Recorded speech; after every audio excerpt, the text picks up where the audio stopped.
సజీవమైనటువంటి రాయి గురించి మాట్లాడుకుందాం. ఆ లివింగ్ స్టోన్ గురించి కొన్ని విషయాలు ఈ సమయంలో మాట్లాడుకుందాం.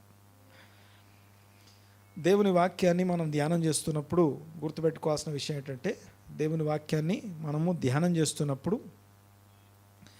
ఈ మాట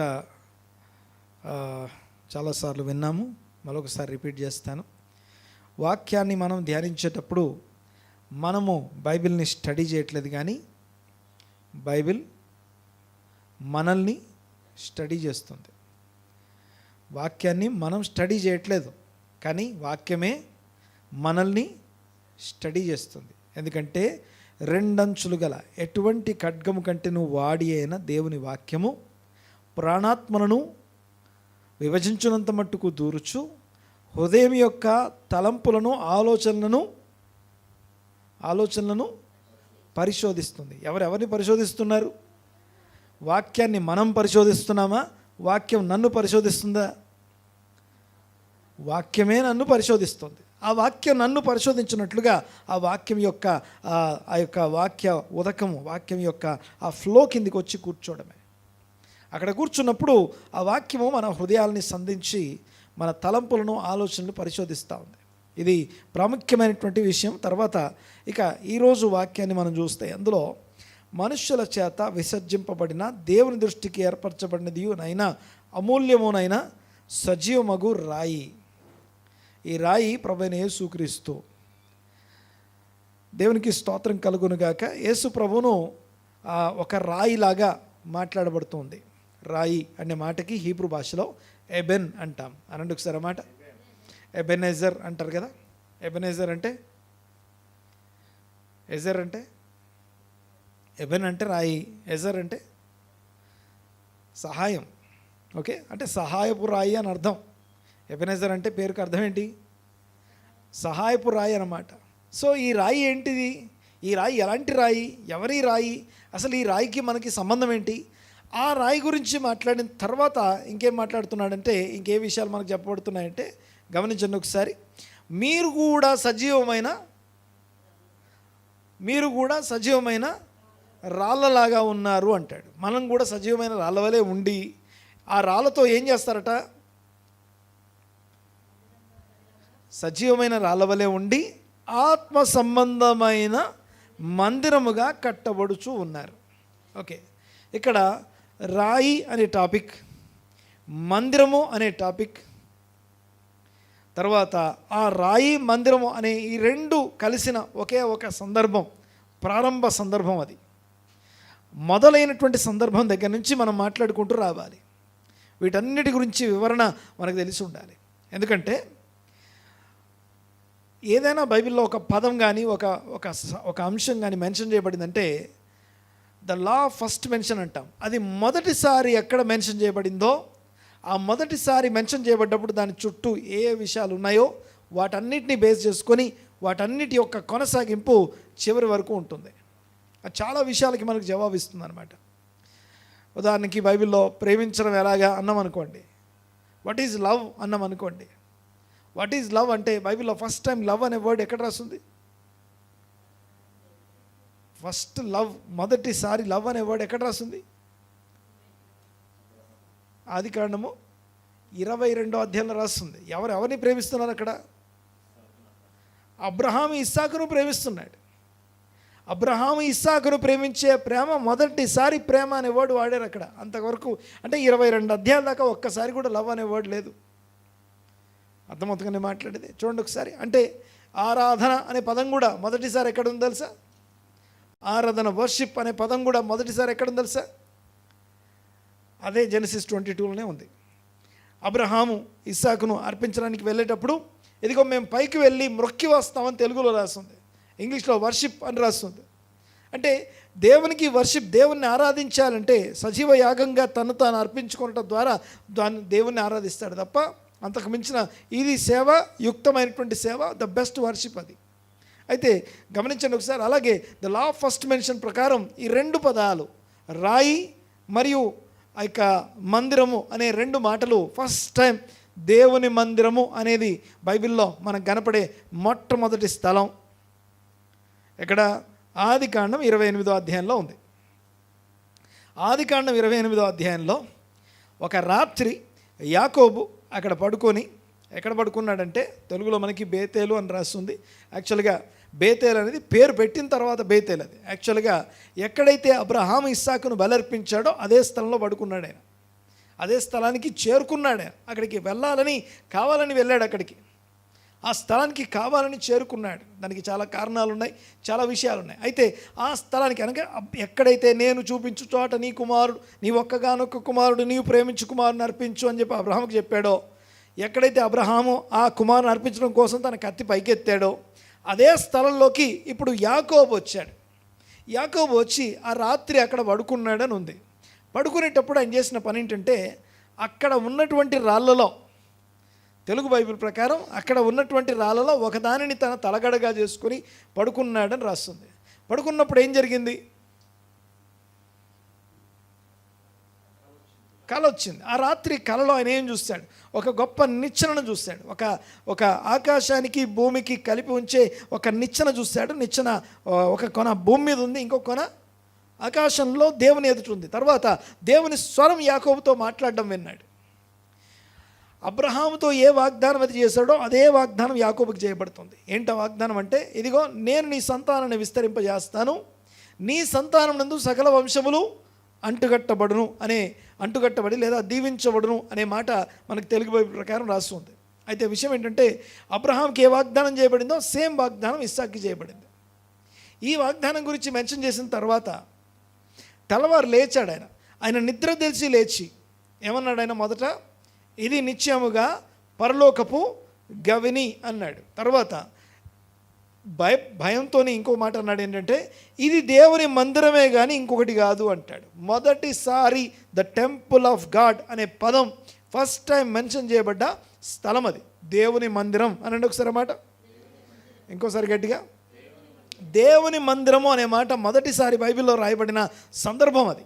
ఇక ఇది మందిరమే కానీ అని చెప్పి ఇంకోటి కాదు అని చెప్తూ ఇంకో మాట ఏం చేశారంటే, ఆయన తలగడగా చేసుకున్నటువంటి రాయిని పైకి లేపి నిలబెట్టి ఆ రాయి మీద నూనె పోసాడని రాస్తుంది. ఆ రాయి మీద నూనె పోసి ఇది నిశ్చయముగా దేవుని మందిరమగును అన్నాడు. ఓకే, ఇక్కడ కొన్ని మన బైబిల్లో మనకు అందనటువంటి విషయాలు చెప్తాను. మన ఎక్కడ దొరకని సంగతులు కొన్ని మీ ముందు పెడతాను. అవి అలాగ ఉన్నాయో లేదో కొంచెం చెక్ చేయండి మీరే తర్వాత. సరే, విషయం ఏంటంటే, ఎందుకని ఆ రాయినే పట్టుకొని అన్నాడు అండ్ దాని గురించి బైబిల్లో మనకు రాసి ఉండడం అవసరమై చాలా సింపుల్ కామన్గా కనిపిస్తుంది. అది ఓ రాత్రి పడుకున్నాడు, తలగడ చేసుకున్న రాయి, ఆ రాయి లేపి నిలబెట్టడం. కానీ అసలు విషయం ఏంటంటే, అక్కడ ఏం జరిగిందో అర్థం కాకపోతే ఈ పేతురు పత్రికలో రాయబడుతున్నటువంటి సంగతులు మనకు అర్థం కావు. ముందే చెప్తానని మాట. సరే, ఇంతకీ ఆ రాత్రి జరిగినటువంటి విషయం మనకు అర్థం కానీ లేకపోతే మనకి తెలియని సంగతి అదేంటంటే, ఆ రాత్రి ఆయన పడుకున్నప్పుడు అక్కడ ఉన్నటువంటి రాళ్ళని కూర్చుకొని పడుకున్నాడు. ఆయన అక్కడ ఉన్నటువంటి రాళ్ళన్నింటినీ ఒక దగ్గర చేసుకున్నాడు అని అర్థం. అమాంగ్ అక్కడ ఉన్నటువంటి రాళ్ళు ఫ్రమ్ ద అక్కడ ఉన్నటువంటి స్టోన్స్, ఫ్రమ్ ద స్టోన్స్ అనే పదం చూస్తాం. 11వ వచనంలో ఫ్రమ్ ద స్టోన్స్ అనే పదం చూస్తాం, అక్కడ ఉన్నటువంటి రాళ్ళు అని. అయితే ఆ రాత్రి ఒక అద్భుతం జరిగిందట. ఏంటో అద్భుతం అంటే, ఆ రాళ్ళన్నీ ఒక్క రాయిగా మారిపోయాయి. ఆ రాళ్ళన్నీ సింగిల్ స్టోన్గా మారిపోయింది. అది అద్భుతం యాక్చువల్గా అది మనకి ఎక్కడ కనపడదు అది. సరే, ఆ సింగిల్ స్టోన్ ఇప్పుడు మామూలుగా రాయి పగిలిపోద్ది కానీ అతుక్కుంటుందా? రాళ్ళు పగిలిపోతాయి కానీ మళ్ళీ అతుకుతాయా? కానీ ఈ తలగడగా చేసుకున్న రాయి అమాంగ్ ద స్టోన్స్ లేకపోతే ఫ్రమ్ ద స్టోన్స్, అక్కడ ఉన్నటువంటి రాళ్ళు అనే పదం ఏదైతుందో మన హీబ్రూను ఎగ్జాక్ట్గా ఉన్నది ట్రాన్స్లేట్ చేయలేం మనం.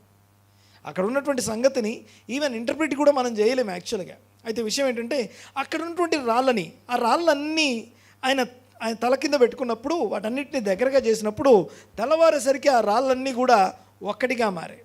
ఆ ఒక్కటిగా మారినటువంటి రాయిని పైకి లేపి నిలబెట్టి ఆ రాయి మీద నూనె పోసాడు ఆయన. ఓకే, బాగా గమనించండి ఒకసారి. అది అనేకమైనటువంటి రాళ్ళ యొక్క సముదాయం, బట్ ఒక్క రాయి కాదు, అది ద స్టోన్ అయింది. The stone, the anointed stone is equal to the anointed one. Anointed one అంటే క్రీస్తు అంటే అర్థం ఏంటి? క్రీస్తు అంటే అభిషిక్తుడు. సో అభిషిక్తుడు అంటే తల మీద నూనె పోయబడిన వాడు అని అర్థం, పర్టికులర్ పని కొరకు ప్రత్యేకించబడినవాడు. అలా అభిషేకించబడినటువంటి అంశాలు బైబిల్లో కనపడే మొదటి అంశం ఇలాగా ఒక రాయి మీద నూనె వేయడం అనేది రెండు సార్లు రాస్తుంది. అది యాకోబు మాత్రమే చేస్తాడు. ఇక్కడ ఒక విషయం ఏంటంటే అలా ఏమీ విగ్రహం ఏం కాదు, అది ఆ రాయి ఏం విగ్రహం కాదు, విగ్రహం కాలేదు కూడా. అలాంటి రాళ్ళు నిలబెట్టి మైన కూడా నూనె పోస్తా అని చెప్పే విషయం కాదు అది. కానీ పాయింట్ ఏంటంటే అక్కడ ఆత్మీయ పాఠం, ఆత్మ సంబంధమైనటువంటి విషయాలు చాలా ఉన్నాయి. ఈ సంగతి మనం మర్చిపోవద్దు. గమనించండి ఒకసారి. మోస్ట్ డిఫెక్టివ్ ఫ్యామిలీని, లేకపోతే లోపాలు కలిగినటువంటి వ్యక్తులని యాకోబు లోపాలతో ఉన్నాడు. అక్కడ పర్ఫెక్ట్ ఏం కాదు యాకోబు. యాకోబులో లోపాలు ఉన్నాయి. ఏంటా లోపం? నేను ఏశావును అని చెప్పి అబద్ధం చెప్పి ఆశీర్వాదాలని దొంగతనం చేసుకొని వస్తున్నాడు, పారిపోతున్నాడు. అలా పారిపోతున్నటువంటి వ్యక్తి ఆ తర్వాత ఈ వారం పోర్షన్ అంతా అదంతా కూడా అందులో నుంచి నేను మాట్లాడుతూ ఉన్నాను. దయచేసి గమనించండి ఒకసారి. వాక్యాన్ని చదివేటప్పుడు, ధ్యానించేటప్పుడు వాక్యాన్ని మనం ధ్యానించట్లేదు, కానీ వాక్యమే మనలను పరిశోధిస్తుంది, మనల్ని స్టడీ చేస్తుంది. అయితే విషయం ఏంటంటే ఆ వాక్యమును నేను ఒక భాగాన్ని ధ్యానం చేస్తున్నప్పుడు మీరందరూ కూడా అదే వాక్యాన్ని ధ్యానించడం ద్వారా అందరం ఒకే రకమైన పరిశోధన కింద ఉంటాం. ఆ యూనిఫికేషన్ జరగకుండా రాళ్ళన్నీ ఒక దగ్గరికి రావు. ఇంకొక విషయం చెప్పి ఇక్కడికి వద్దాను. చెప్పండి ఒకసారి. ఇల్లు కట్టే వాళ్ళు ఒక రాయిని ఎందుకు నిషేధిస్తారు? ఇల్లు కట్టేవాళ్ళు ఒక రాయిని ఎందుకు నిషేధిస్తారు? జనరల్ క్వశ్చన్, చాలా నార్మల్ క్వశ్చన్ అడిగాను. ఇల్లు కట్టేటప్పుడు రాళ్ళు కావాలి, ఒక రాయిని ఎందుకు నిషేధిస్తాం, పక్కబడేస్తాం? ఎందుకని? ఉండాల్సిన సైజు షేప్ కన్నా ఎక్కువ ఉందనా, తక్కువ ఉందనా?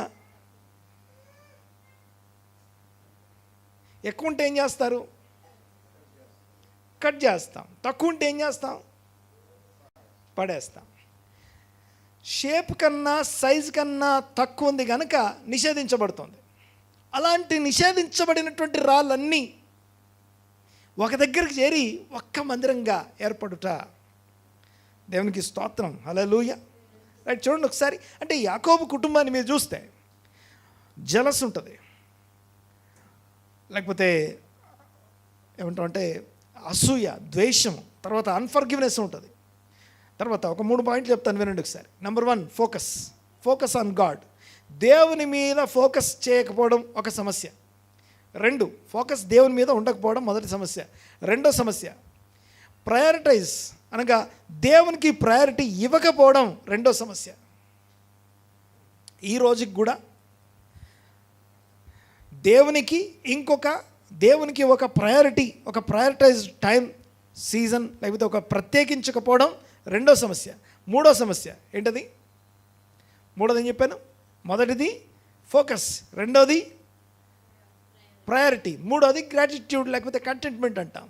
నమ్మకంగా ఉండకపోవడం, లేకపోతే దేవుడు ఇచ్చిన దాన్ని బట్టి ఉన్నదాంతో తృప్తి, లేకపోతే ఉన్నదాన్ని బట్టి స్తుతించలేకపోవడం, లేనిది లేకపోతే మనకి దొరకంది లేకపోతే ఇంకేదో ఆశ, ఇవన్నీ మీరు ఆ కుటుంబం అంతట్లో చూస్తారు. యాకోబులో అదే. ఇప్పుడు ఆ ఆశీర్వాదం కావాలి, నేను యాకోబును కాదు ఏశావునని వేషం వేసుకొని వెళ్ళి చెప్పాల్సిన అవసరం ఏమొచ్చిందంటే, number 1, there is no focus on God. Number 2, priority దేవుడు లేడు. ఓకే, ఇప్పుడు నేనే ఏదో ఒకటి చేసుకోవాలి, ఓ తృప్తి లేదు, లేకపోతే ఒక దాన్ని ఏమంటామంటే కంటెంట్మెంట్, లేకపోతే ఒక కృతజ్ఞతా జీవితం లేదు. ఇది యాకోబే కాదు. యాకోబు తర్వాత అక్కడి నుంచి వెళ్ళాడు. హీ వెంట్ అవుట్ అనేది టైటిల్ మనకి. He went out to what అంటే, ఒక డిఫెక్టివ్ పర్సనాలిటీస్ అన్నీ కలిసి లేయా మైండ్ అంతా మీరు గమనించండి ఒకసారి. నా భర్త నన్ను ప్రేమిస్తే చాలు. ఓకే, తర్వాత ఇంకో విషయం చెప్తాను ఇక్కడ. యాకోబు నేను ఏశావును అని చెప్పాడు కదా. Elder is replaced with younger కదా. ఆ పెద్దవాడి ప్లేస్లో నేనున్నానని నిలబడ్డాడు. ఇప్పుడు ఈయనకి ఒక రాత్రి ఏం జరిగిందంటే సేమ్ అదే రిపీట్ చేయబడింది దానికి. ఏంటది? Younger replaced elder. దీన్ని ఏమంటాం అంటే మెజర్ ఫర్ మెజర్ అంటాం. అనండి ఒకసారి అన్నమాట. మెజర్ ఫర్ మెజర్ అంటే ఏం ఎట్టి కొలతతో నువ్వు కొలుస్తావో అదే నీకు తిరిగి కొలవబడుతుంది. ఎట్టి కొలతతో మనం కొలిస్తే అదే కొలత మనకు తిరిగి కొలవబడుతుంది. సరే, విషయం ఏంటంటే డైరెక్ట్గా చెప్తాను ఈ స్టేట్మెంట్. అలా ఎట్టి కొలతతో తిరిగి కొలవబట్ట అనేది పనిష్మెంట్ కాదు, శాపం కాదు. పనిష్మెంట్ కాదు, శాపం కాదు. గుర్తుపెట్టుకోవాలి ఈ విషయం. ఓకే, అమ్మ నేను చేసింది నాకు వచ్చింది అంటాం కదా, అది శాపం కాదు. మళ్ళీ ఏం చెప్పాను నేను? పనిష్మెంట్ కాదు. Measure for measure. దేవుడు భూమి మీద కృప చూపుచు నీతి న్యాయములు మెజర్ ఫర్ మెజర్ ఇస్తాడు. అంతేకాదు వారి వారి క్రియల చొప్పున వారి వారి ప్రవర్తన చొప్పున వారి వారి క్రియలకు ప్రతిఫలం ఇవ్వడం కోసం హృదయములను పరిశోధించే దేవుడైన యెహోవా ఆయన. దేవుడు పరిశోధిస్తున్నాడు అని ఉంది. ఒక 3 మాటలు చెప్తాను, జాగ్రత్త గుర్తుపెట్టుకోండి ఒకసారి. 3 స్టేట్మెంట్స్. నెంబర్ 1, దేవుడు మనల్ని బయట నుంచి చూస్తాడా, లోపల నుంచి చూస్తాడా? దేవుని కళ్ళు మనల్ని లోపల నుంచి చూస్తున్నాయా, బయట నుంచి చూస్తున్నాయా? లోపల నుంచి చూస్తున్నాయి, బయట నుంచి కాదు చూసేది. గుర్తుపెట్టుకోవాలి ఈ విషయం. దేవుని కను దృష్టి బయట నుంచి నిన్ను చూడట్లేదు, లోపల నుంచి నిన్ను చూస్తుంది బయటికి. నెక్స్ట్ రెండో ప్రశ్న, రెండో స్టేట్మెంట్. రెండో స్టేట్మెంట్ ఏంటంటే దేవుని యొక్క కను దృష్టి లోపల నుంచిగా. మొదటి స్టేట్మెంట్ లోపల నుంచి మనల్ని చూస్తుంది, బయట నుంచి కాదు. రెండో స్టేట్మెంట్ ఏంటంటే అందరం డిఫెక్ట్స్తోనే ఉన్నాం, ఎవరేం పర్ఫెక్ట్ కాదు. ఎవరం కూడా పర్ఫెక్ట్ కాదు, అందరం డిఫెక్ట్స్తోనే ఉన్నాం. యాకోబే డిఫెక్ట్. అబ్రహాము, ఇస్సాకు, యాకోబులకు చాలిన దేవుడు డిఫెక్టివ్ పర్సనాలిటీస్ని దేవుడు తీసుకొని వాళ్ళందరినీ కలిపి ఒక పర్ఫెక్ట్ క్రీస్తు సారూప్యంలోకి తీసుకొచ్చాడు, ఒక పర్ఫెక్ట్ స్టోన్గా తయారు చేస్తాడు. అలా చేయగలిగిన దేవుని సన్నిధికి మనం వస్తున్నాం. ఆమేన్. దేవునికి స్తోత్రం కలుగును గాక. సో డిఫెక్ట్స్ ఉండొచ్చు గాక, లోపాలు ఉండొచ్చు, బలహీనతలు ఉండొచ్చు, తప్పులు చేసి ఉండొచ్చు గాక. మెజర్ ఫర్ మెజర్ని ఇప్పుడు చూడండి ఒకసారి. ఆ రోజు ఏమన్నా యాకోబు ఏమన్నా కోపడ్డట్టు కానీ, ఏమన్నా అసహనాన్ని వ్యక్తం చేసినట్టు కానీ ఏమైనా కనిపించిందా? ఓకే, ఇది నేను ఏ కొలత చేశానో అదే కొలత నాకు రిటర్న్ వచ్చినప్పుడు ఏమన్నా గొడవ పడ్డాడు అక్కడ? ఏదన్నా చేశాడు అక్కడ? ఏమన్నా అడవిడి చేశాడా? ఏం చేయలేదుగా. కారణం ఏంటంటే మెజర్ ఫర్ మెజర్ అనేది దట్స్ నాట్ అ పనిష్మెంట్. అదొక ఏమంటామంటే పనిష్మెంట్ కాదు, శాపం కాదు. తర్వాత యునైటెడ్గా, సంఘముగా అందరం కలిసి ఒక రాయిగా ఏర్పడడం అనేది దేవుని ఉద్దేశం అండి. ఆ రాత్రి ఆయన పడుకొని నిద్రపోతున్నప్పుడు ఒక్కడు పడుకుంటే అనేక మంది ఒక్కడిగా మారడం అనే స్టోన్ని ఆయన చూశాడు. అది ఆయన దర్శనం. అందరూ కూడా ఆ నిచ్చెన ఎలా ఉంటుంది? ఓకే, 4 మెట్లు, అవన్నీ మెట్లు కాదు, అవన్నీ కూడా ఏమంటాం నిచ్చెన ఎలా ఉంటుందో అలాగా తెలుసు కదా మనకి. సో నిచ్చెన యొక్క అనుభవం నిచ్చెన అంటాం కదా. సో ఇది స్టెప్ బై స్టెప్ పైకి ఎక్కుతూ ఉండేది, ప్రోగ్రెసివ్గా ఉండేది. అలా ప్రోగ్రెసివ్గా ప్రతి వ్యక్తి మారాలి. సో అలా మారుతూ నిలబడాలి. అందరం పడిపోయి ఉండొచ్చు కాక, కానీ తిరిగి లేచి నిలబడే అవకాశం దేవుడు మనకిస్తున్నాడు. ఆమె అన్నది గట్టిగా. సరే, పాయింట్ ఏంటంటే అలాంటి చోట దేవుడు మనల్ని తిరిగి లేపి నిలబెట్టుకోవడం కోసం ఆలోచన కలిగి ఉన్న దేవుణ్ణి మనం చూస్తూ ఉన్నాం. దేవునికి స్తోత్రం కలుగునుగాక. గమనించండి ఒకసారి.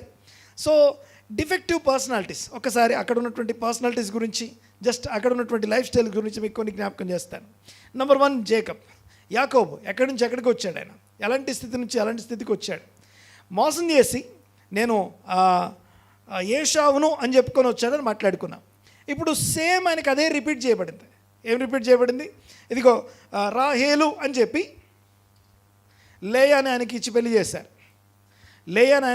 చేశారు. ఆల్మోస్ట్ ఈ పోర్షన్ అంతా వైఎస్జే అనే ఆ పోర్షన్ అంతా కూడా ఎంత?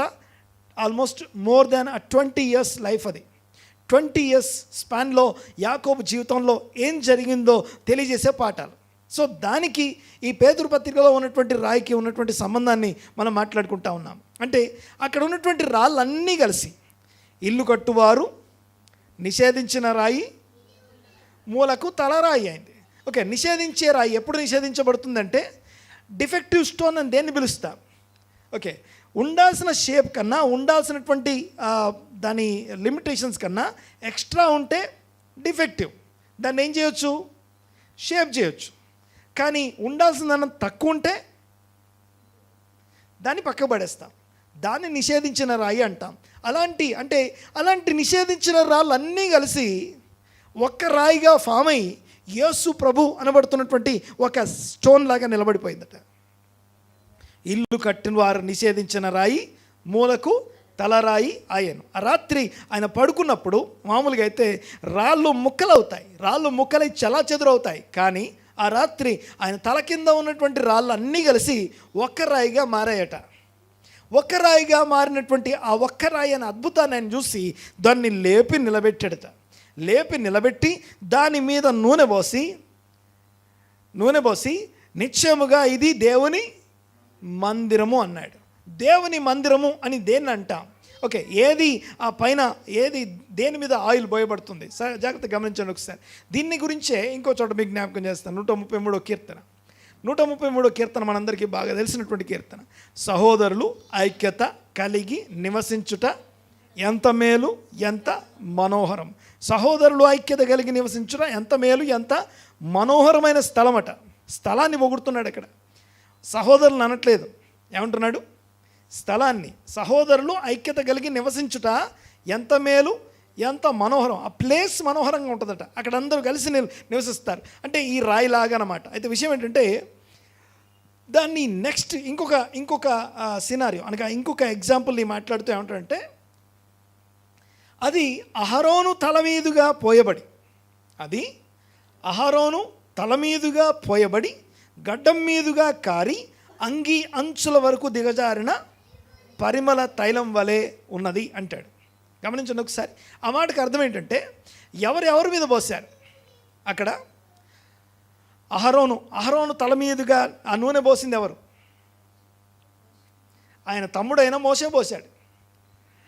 మోషే పోసేటప్పుడు వాళ్ళిద్దరి యొక్క ఎమోషనల్ మెచ్యూరిటీ అంటాం. మెచ్యూరిటీ గమనించండి ఒకసారి. యాక్చువల్గా దేవుడు పిలిచింది ఎవరిని? మోసేనా, అహరోన్నా? ఎవరితో దేవుడు మాట్లాడింది? మోషేతో మాట్లాడాడు, అహరోన్తో మాట్లాడలా. అహరోను సీన్లోకి ఎప్పుడు వచ్చాడు?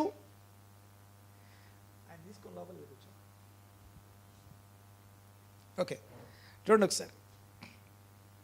దేవుడు మాట్లాడింది ఎవరితో? మోషేతో మాట్లాడింది, అహరోన్తో మాట్లాడలా. కానీ గమనించండి ఒకసారి. అలాగా మోషేతో మాట్లాడినప్పుడు అహరోను ఎప్పుడు వచ్చాడంటే, మోషే నేను మాట్లాడలేను, నా వల్ల కాదు అని చెప్పి ఆల్మోస్ట్ 6 times 6 కన్వర్జేషన్స్ ఉంటాయి. 6 సార్లు నేను అవును అంటే కాదంటే అట్లా జరిగినాయి అనమాట. 6 సార్లు జరిగింది. 5 times. ఆ 5 timesలో ఇంకా లాస్ట్కి దేవుడు అంటాడు, ఇదిగో నువ్వు మాట్లాడలేవు కాబట్టి ఇదిగో మాట్లాడే నీ సహోదరుడైన అహరోను నీకు యాడ్ చేస్తాను. అహరోను నీకు ప్రవక్తగా ఉంటాడు, నువ్వు మాట్లాడాల్సింది నీ స్పోక్స్ పర్సన్గా ఉంటాడు అన్నాడు. ఇప్పుడు స్పోక్స్ పర్సన్గా ఉండాల్సిన అహరోన్ని ఇశ్రాయేలుకు ప్రధాన యాజకుడిగా అభిషేకించబోతున్నాడు. ఇక ఈ విషయం ఏంటంటే, ఈ ప్రధాన యాజకుడైనటువంటి అహరోను యొక్క నెక్స్ట్ తరతరాలకి అహరోను పిల్లలే ప్రధాన యాజకులుగా ఉంటారు. మోసే పిల్లలు ఉండరు. ఇక అర్థమవుతుందని మాట్లాడేది అంటే, సహోదరులు ఐక్యత కలిగి నివసించడం ఎంత మేలు, అంత మనోహరం అని చెప్పి అహరోను తల మీదుగా పోయబడి అహరోను గడ్డం మీదుగా గారి ఆయన అంగి అంచుల వరకు దిగజారిన పరిమళ తైలం. అంటే జస్ట్ తల మీద ఏదో నూనె వేయడం గురించి మాట్లాడట్లేదు, కానీ వాళ్ళిద్దరి యొక్క spiritual status, number 2 emotional maturity, తర్వాత వాళ్ళిద్దరి మధ్య ఉన్న సంబంధం గురించి మాట్లాడుతున్నాడు. నేను మాట్లాడితే అర్థమవుతుంది అనుకుంటున్నా. దేవునికి స్తోత్రం కలుగునుగాక. సో ఒక రాళ్ళన్నీ పగలగొట్టి విరగ్గొట్టేయడం చాలా సింపుల్, కానీ అవన్నీ కలిపి ఒక్క రాయిగా చేయడం అసాధ్యం, ఇంపాసిబుల్. మనం ఏదన్నా ఇప్పుడున్న టెక్నాలజీని బట్టో లేకపోతే అదేదో ఈ హ్యాక్స్ని బట్టి ఏదైనా చేయొచ్చాము, కానీ విషయం ఏంటంటే ఆ రాయి అంతా ఒక రాయిగా మారడం అనేది అది దేవుడు కోరుకున్న ఆ సజీవమైన రాళ్ళు అనబడుతున్న మనందరం కూడా నిషేధించబడిన రాళ్ళమే. డిఫెక్ట్స్ ఉన్నాయి మన లోపల. యాకోబులో, లేయాలో, రాహేల్లో, ఆ యాకోబు యొక్క 12 మంది కుమారులో ప్రతి ఒక్కరిలో డిఫెక్ట్స్ ఉన్నాయి. ఇప్పుడు అహరోనికి యాజకత్వం ఇస్తున్నాడు దేవుడు. అహరోన్ని అభిషేకించాలి అనేటప్పుడు అహరోన్ని ఎందుకు అభిషేకించాలంటే నీకు కారణం ఉంది. కారణం ఏంటంటే, ఇశ్రాయేలీయులు పాపం చేస్తున్న టైంలో వీళ్ళు మాత్రమే పాపం చేయకుండా పక్కనున్నారట. కాబట్టి ఆ లేవీలకి యాజకత్వం ఇస్తున్నాడు. యాక్చువల్గా అయితే అది రూబేను గోత్రం కానీ యూదా గోత్రం కానీ తీసుకోవాలి. సరే, పాయింట్ ఏంటంటే, ఇలాంటి అహరోను అనబడుతున్న తనకంటే వయసులో పెద్దవాడు. ఎన్ని సంవత్సరాలు పెద్ద? 3 years. ఎన్ని సంవత్సరాలు? 3 సంవత్సరాలు చిన్నోడు, 3 సంవత్సరాలు పెద్దోడిని స్పిరిచువల్లీ దేవుడు స్వయంగా మాట్లాడి, ఇదిగో ఈయన లాంటి ప్రవక్త ఇంకెవరు లేరు, లేకపోతే నేను మనుషులతో ఎవరితోన్నా మాట్లాడాలంటే ఇక్కడక్కడగా కల్లో మాట్లాడతా, దర్శనాలు ఇచ్చి మాట్లాడతా, కానీ మోసతో మాత్రం ఎలాగా face to face, word to word మాట్లాడతాను. మాట మాట్లాడుకుంటాం మేమిద్దరం. అంత భూమి మీద మిక్కిలి సాత్వికుడు అని పేరు కలిగిన మోషే అలాంటి, అంటే ఒక గ్రేటర్ స్టేటస్ కనిపిస్తుంది. ఏజ్ వైజ్గా చిన్నవాడు ఉండొచ్చు కాక, అలాంటి వాడు ఇప్పుడు అహరోను మాత్రమే కాదండి అభిషేకించేది. అహరోను తర్వాత నెక్స్ట్ జనరేషన్, ఆ నెక్స్ట్ రాబోయే తరాలన్నిటినీ అభిషేకిస్తున్నాడు. ఇలా అభిషేకించేటప్పుడు ఎమోషనల్లీ ఒక రకమైనటువంటి మెచ్యూరిటీలో ఉన్నాడు Moshe. At the same time spiritually అభిషేకించదగిన స్థలంలో ఆయన ఉన్నాడు. అభిషేకం పొందుకునే స్థలంలో అహరోను ఉన్నాడు. నువ్వేంది నా మీద తల మీద నూనె పోసేది అనట్లేదు ఆయన. సో అహరోను చిన్నవాడి చేత నేను అభిషేకించబడ్డమేంటి, చిన్నవాడు చెప్పినట్టు నేను వినాలా అని ఆయన కాదు. అందుకనే సహోదరులు ఐక్యత కలిగి నివసించుట ఎంత మేలు, ఎంత మనోహరము. అంటే ఇది యాకోబు మాట్లాడినటువంటి, ఇదిగో ఆ చల్లా చెదరైనటువంటి రాళ్ళన్నీ ఒక్కరాయిగా మారిపోతే ఆ ఒక్కరాయిని లేపి నిలబెట్టి ఆ రాయి మీద నూనె పోసాడు అనేది మనం మాట్లాడుకునే అంశం. దీని గురించి వాక్యం ఏం చెప్తుంది చూడండి ఒకసారి.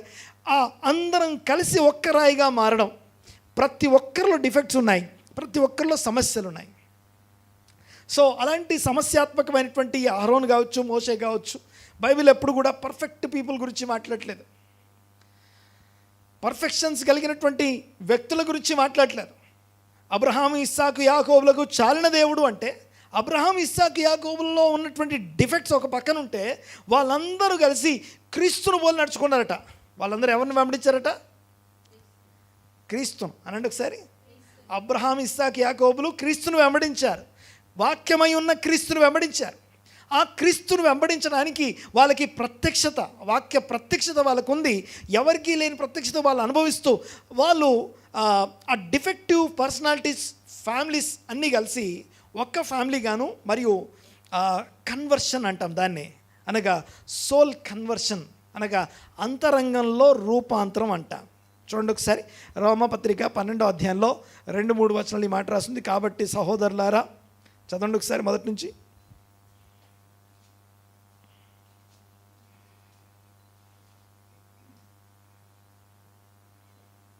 కాబట్టి సహోదరులారా, పరిశుద్ధమును దేవునికి అనుకూలమునైన సజీవ యాగముగా మీ శరీరములను ఆయనకు సమర్పించుకొనుడని దేవుని వాత్సల్యమును బట్టి మిమ్మల్ని బతిమాలుకొనుచున్నాను. ఇట్టి సేవ మీకు యుక్తమైనది. మీరు ఈ లోక మర్యాదను అనుసరింపక ఉత్తమమును అనుకూలమును సంపూర్ణమునై ఉన్న దేవుని చిత్తం ఏదో పరీక్షించి తెలుసుకున్నట్లు మీ మనస్సు మారి నూతన మగుట వలన రూపాంతరం పొందండి అంటే ట్రాన్స్ఫార్మ్. ఓకే, మళ్ళీ చెప్తాను. బైబిల్ని స్టడీ చేసేటప్పుడు మనం బైబిల్ని స్టడీ చేయట్లేదు, బైబిల్ మనల్ని స్టడీ చేస్తుంది. మనం బైబిల్ని స్టడీ చేసేటప్పుడు బైబిల్ని మనం పరిశోధించట్లేదు, వాక్యం మనల్ని పరిశోధిస్తుంది. పరిశోధించి ఏం చేస్తుందంటే నిన్ను లోపల నుంచి బయటికి రూపాంతరపరుస్తుంది. ఏ విషయంలో రూపాంతరం అంటే, ఏ విషయంలో సజీవ యాగం అంటే, ఉత్తమము, అనుకూలము, సంపూర్ణమై ఉన్న దేవుని చిత్తం ఏదో ఎరుగునట్లుగా మనస్సు మారి రూపాంతరం చెందాలి. అంటే ఇది దేవుని చిత్తమా కాదా? బాగా వినండి ఒకసారి మాట. దేవుడు ఏదన్నా మంచిది అన్నాడు అనుకోండి, మనం ఏమనాలి? మంచిది అనాలి, అది మనకు మంచిది. దేవుడు ఏదైనా చెడ్డది అన్నాడు అనుకోండి, మనం ఏమనాలి? చెడ్డది అనాలి, అది మనకు మంచిది. Very good.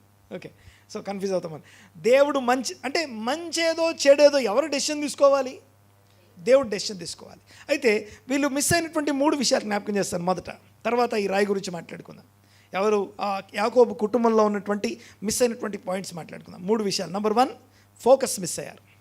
దేవుడు అనే ఫోకస్ మిస్ అయ్యారు. 2, ప్రయారిటీ మిస్ అయ్యారు. Very good. 3వది కంటెంట్మెంట్, లేకపోతే ఆ కృతజ్ఞత చెల్లించడం, ఉన్నదాంతో తృప్తి లేని జీవితం. అది ఈ 3 విషయాలను బట్టే, ఈ 3 వారిలో ఉన్నటువంటి డిఫెక్ట్స్. ఈ 3 అంటే ప్రస్తుతానికి మనకు కనపడే అంశాలు, మనం ధ్యానించే, మనం ఫోకస్ చేసే విషయాలు. చూడండి ఒకసారి. యాకోబు నేను ఏశావును అని చెప్పాల్సిన పరిస్థితికి కారణం ఏంటి అంటే, దేవునికి ప్రథమ స్థానం ఇవ్వకపోవడం, లేకపోతే దేవుడు ఇచ్చిన దాన్ని బట్టి తృప్తి చెందకపోవడం, ఇలాంటి అంశాలన్నీ వస్తాయి. లేకపోతే దేవుడు ఇచ్చేదాకా వెయిట్ చేయలేకపోవడం. ఒక స్టేట్మెంట్ ఏంటంటే, don't give birth to Ishmael. ఎందుకు తెలుసా? Because of our impatience. మనకున్నటువంటి ఇంపేషన్స్ అంటే తెలుసుగా, ఓపిక లేని కారణం చేత, వెయిట్ చేయలేని కారణం చేత, అసహనంతో తొందరపడి ఏం చేస్తామంటే ఇష్మాయిల్ని అంటాం. ఆ ఇష్మాయిల్ ఎవరంటే, ఇష్మాయిల్ అంటే ఏంటిదంటే a potential threat to our spiritual life. A potential threat to our spiritual life. ఇప్పుడు షారా ఇదిగో హగర్నిచ్చింది. దేనికి అంటే ఓపిక, ఇంపేషన్స్ అంటాం. ఎదురు చూసే ఓపిక లేకపోవడం, లేకపోతే ఎదురు చూడలేకపోవడం, తొందరపడడం. సో ఈ తొందరపాటును బట్టి ఇష్మాయిల్ పుట్టాడు. ఇష్మాయిల్ పుట్టిన తర్వాత ఇదే షారా హగరును, దాసి కుమారుని వెళ్ళగొట్టమంటది. ఆ వెళ్ళగొట్టమనేటప్పుడు అక్కడ రాస్తున్న విషయం ఏంటంటే, ఓకే, మనము ఎప్పుడైనా సరే, ఇందాకేం చెప్పాను నేను, దేవుడు ఏదైనా మంచిదంటే మంచిదనాలి, దేవుడు ఏదైనా చెడ్డదంటే మనం చెడ్డదనాలి, అంతే తప్ప అంటే తీర్పు దేవుని, ఎందుకంటే నీకంటే నాకంటే ఆయన మహాజ్ఞానం కలిగిన వాడు. మనం ఆ జడ్జిమెంట్ సీట్లో కూర్చోవడం వల్ల ఏ ప్రయోజనం లేదు. ఎందుకంటే మనకున్న జ్ఞానం చాలా కొంచెం, మనకున్న అవగాహన చాలా కొంచెం. అయితే దేవుడు ఏమంటున్నాడంటే, షారా ఇదిగో దాసి కుమార్ని వెళ్ళగొట్టమంటే, అబ్రహాంతో దేవుడు మాట్లాడుతూ నీ భార్య ఏం చెప్పిందో చెయ్యి అంటాడు. అంటే షారా ఆ స్పిరిచువల్ పొటెన్షియల్, లేకపోతే ఆ యొక్క ఏమంటారు పొటెన్షియల్ థ్రెట్ని ముందుగా డిజైన్ చేయగలుగుతుంది. అంటే ఇస్సాకు అనబడుతున్న దేవుని యొక్క వాగ్దాన సంబంధమైనటువంటి వారసత్వానికి ఈ యొక్క ఇష్మాయిల్ ఒక థ్రెట్గా మారబోతున్నాడు. మన ఆత్మీయ జీవితంలో కూడా మన తొందరపాటు వలన, ఇంకో విషయం చెప్తాను, ఇక్కడ ఇంకో స్టేట్మెంట్ చెప్తాను, వినండి ఒకసారి. టెంపరరీ ప్రాబ్లమ్స్కి పర్మనెంట్ సొల్యూషన్స్ అంటాం. టెంపరరీ ప్రాబ్లమ్స్కి పర్మనెంట్ సొల్యూషన్. సో ఆ సొల్యూషన్కి వెళ్ళిన ప్రతిసారి మనకేం జరుగుతుందంటే, మన స్పిరిచువల్ లైఫ్కి ఒక థ్రెట్ లాగా మారిపోతుంది. అది మనల్ని వెంబడిస్తూ ఉంటుంది. సో ఇష్మాయేలు ఆ యొక్క ఇస్సాకి ఒక థ్రెట్గా మారబోతున్నాడని గ్రహించినటువంటి షారా దాసి కుమార్ని వెళ్ళగొట్టమంటది. సో దేవుడు దాన్ని వేస్తున్నాడు, దేవుడు కూడా చెప్పాడు కాబట్టి మనం షారా చేసింది కరెక్టే అని ఒప్పుకోవాలి. ఓకే, అలా ఎలా వెళ్ళగొట్టమంటాడు దేవుడు. సో దేవుడు పార్షియాలిటీ అవన్నీ తర్వాత. సో దేవుడు చెప్పాడు కాబట్టి అది ఖచ్చితంగా మంచిదే, గుడ్, అంతే. సరే, ఇక్కడ నా పాయింట్ ఏంటంటే, ఇప్పుడు అదే విషయాన్ని లేయా జీవితంలో చూస్తాం, రాహేలు జీవితంలో చూస్తాం. రాహేలు, ఓకే, లేయా తర్వాత యాకోబు గురించి మాట్లాడుకున్నాం, తొందర, లేకపోతే ఆ యొక్క నాకు ఆశీర్వాదం కావాలనో, సో డిఫెక్టివ్ పర్సనాలిటీ. ఆ తర్వాత నెక్స్ట్ లేయా గురించి మాట్లాడుకున్నాం. లేయా ఏంటంటే, నా భర్త నన్ను ప్రేమిస్తే చాలు, నా భర్త లవ్, అది ఒక్కటి చాలు ఆమెకి, అదే ఆమె ఫోకస్ అంతా, దేవుడు కాదు.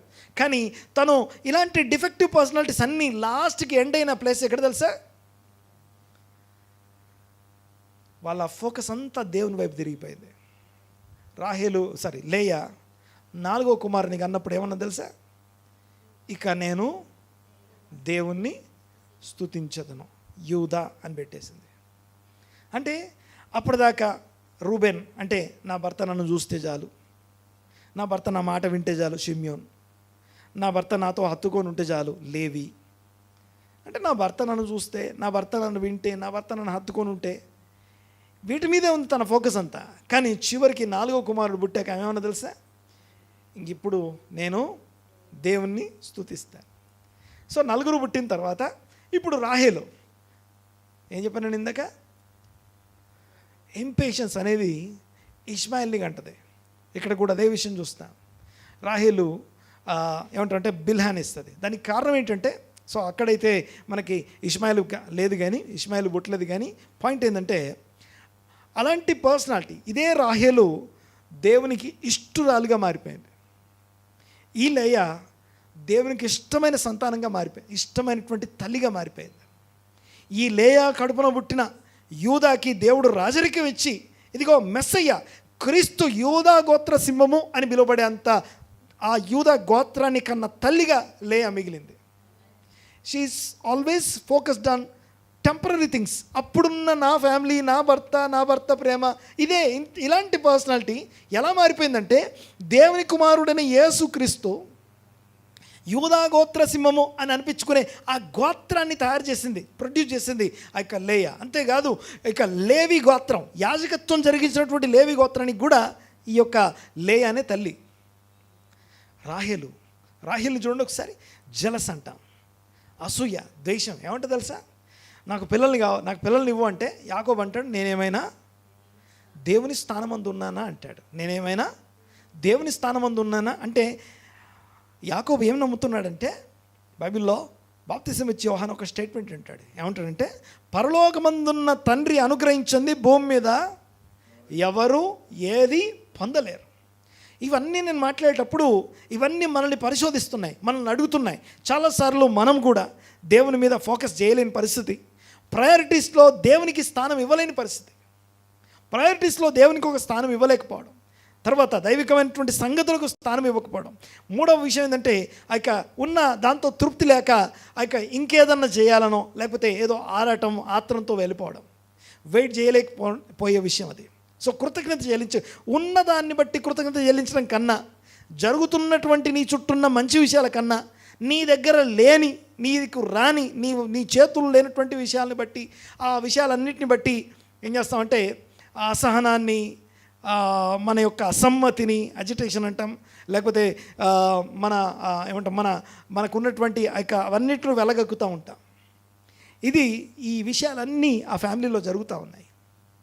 ఇలాంటి పర్సనాలిటీని ఈ ముక్కలయ్యుండి తృణీకరించబడినటువంటి రాళ్ళ వంటి ఈ జనాంగాన్ని తీసుకొచ్చి దేవుని యొక్క రాజ్య సింహాసనం అని పిలువబడే, ఆ సర్వోన్నతుని సింహాసనం అని పిలువబడే ఆ సింహాసనం మీద కూర్చునే యూదా గోత్ర సింహమైన క్రీస్తు అనబడే గోత్రాన్ని ఈ కుటుంబం ప్రొడ్యూస్ చేసింది. ఇల్లు కట్టువారు నిషేధించిన రాయి మూలకు తలరాయి అయింది. సో ఫస్ట్ ఫోకస్ లేకపోవడం, 2 ప్రయారిటీస్ మిస్ అవ్వడం, 3 దేవునికి ప్రయారిటీ ఇవ్వడం, కంటెంట్మెంట్ లేకపోతే దేవునికి కృతజ్ఞత చెల్లించకపోవడం. అయితే ఇవన్నీ దాటి 4వది ఏంటంటే కన్వర్షన్, లోపల నుంచి ఇన్సైడ్ అవుట్ మనల్ని మనం మార్చుకునే పరిస్థితి.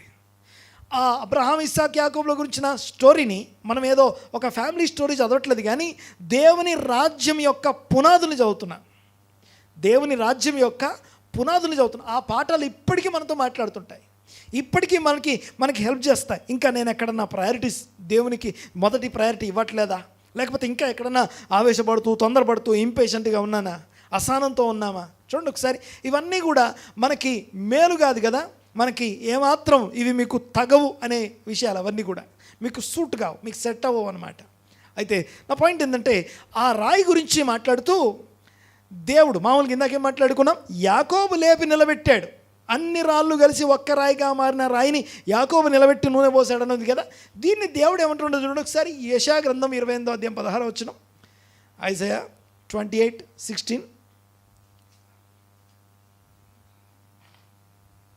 యెషయా గ్రంథం. ప్రభువు యెహోవా ఇలాగు సెలవిచ్చుచున్నాడు, సియోనులో పునాదిగా రాతిని వేసిన వాడను నేనే. ఓకే, యాక్చువల్గా ఆ రాయిని నిలబెట్టింది ఎవరట? మామూలుగా నిలబెట్టింది దేవుడు కదా. కానీ ఏమంటున్నాడు అక్కడ? సియోను అంటే యెరూషలేము, సియోను అంటే దేవుని మందిరం ఉన్న స్థలం. ఆ స్థలంలో రాయి పెట్టింది ఎవరంటున్నాడు?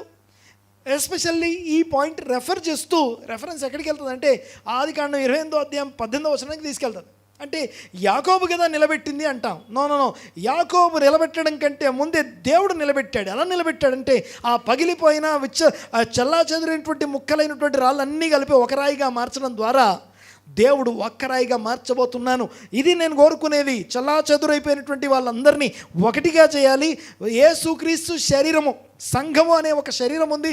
ఆ శరీరంలో ఉన్న ఈ భూమి మీద ఉన్నటువంటి సకల వంశాలు ఆ శరీరంలోని అవయవాలుగా మారే ఒక రోజు రాబోతుంది. ఆ సంఘం అంతటికి క్రీస్తు శిరస్సుగా ఉండబోతున్నాడు అని తెలియజేసే ఒక అద్భుతమైనటువంటి సువార్త అది. ఎఫెసీ పత్రిక చదవండి ఒక్కసారి, అది ఆపి. ఎఫెసీ పత్రిక 1వ అధ్యాయం 20వ వచనం, 22వ వచనం, 21వ వచనం, 21 చదవండి. ఎఫెసీ పత్రిక 1:21.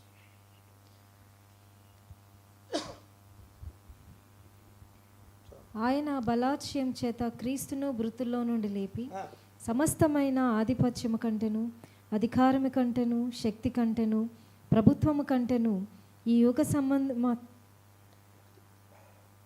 యుగమునందు మాత్రము కాక రాబో యుగములందును పేరు పొందిన ప్రతి నామం కంటెను ఎంతో హెచ్చుగా పరలోకమునందు ఆయన్ను తన కుడిపార్శ్వమున కూర్చుండబెట్టుకొని ఉన్నాడు. దేవునికి స్తోత్రం. నెక్స్ట్ వచనం. మరియు సమస్తమును ఆయన పాదముల క్రింద ఉంచి, సమస్తము ఆయన పాదముల క్రింద ఉంచి, సమస్తము పైని ఆయన్ను సంగమునకు శిరస్సుగా సమస్తము పైని ఆయనను సంఘమునకు అనగా సంఘమునకు శిరస్సుగా నియమించారు. సంఘము అంటే ఓన్లీ స్పిరిచువల్గా గ్యాదర్ అయ్యే కాంగ్రిగేషన్ మాత్రమే కాదు. యూనో మనకి లైఫ్ అంటాం కదా, ఫైనాన్షియల్ లైఫ్,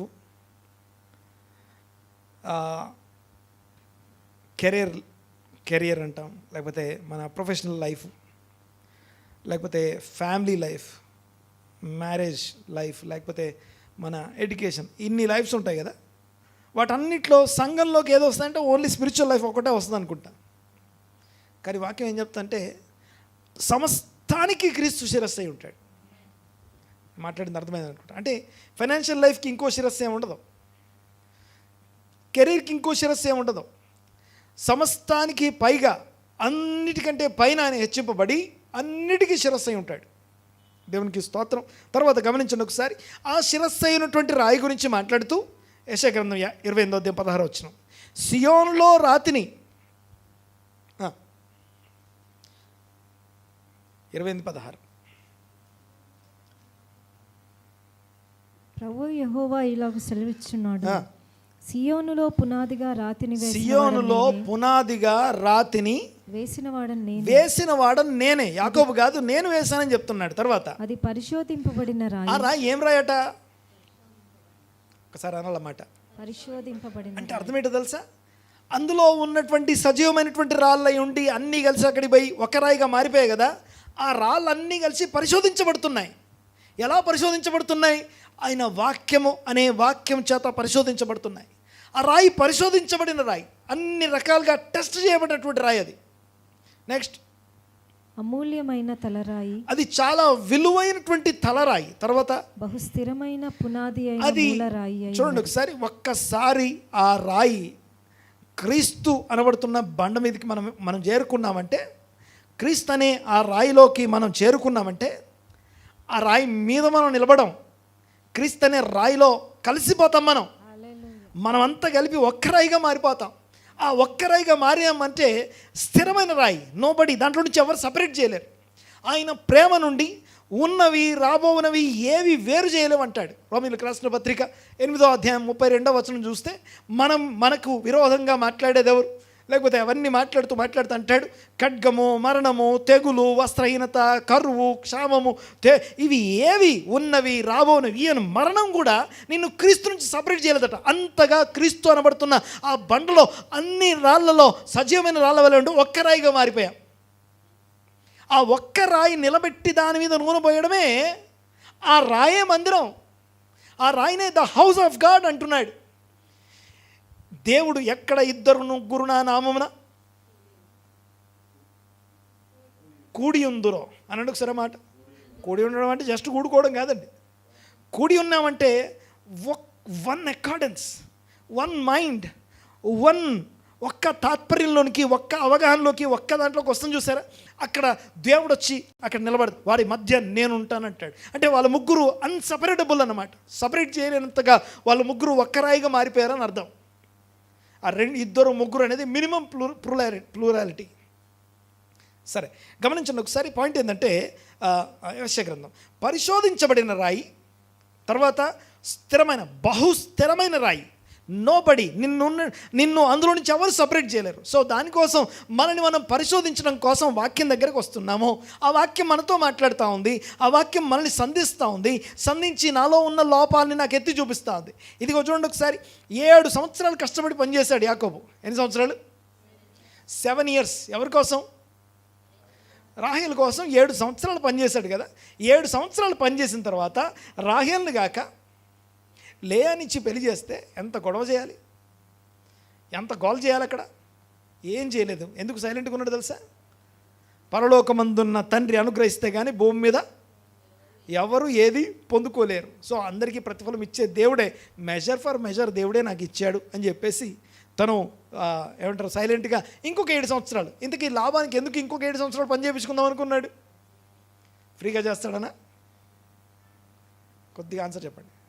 లాభాను ఇంకొక 7 సంవత్సరాలు చేయించుకోవాలని ఆశ ఎందుకు పుట్టింది ఆయనకి?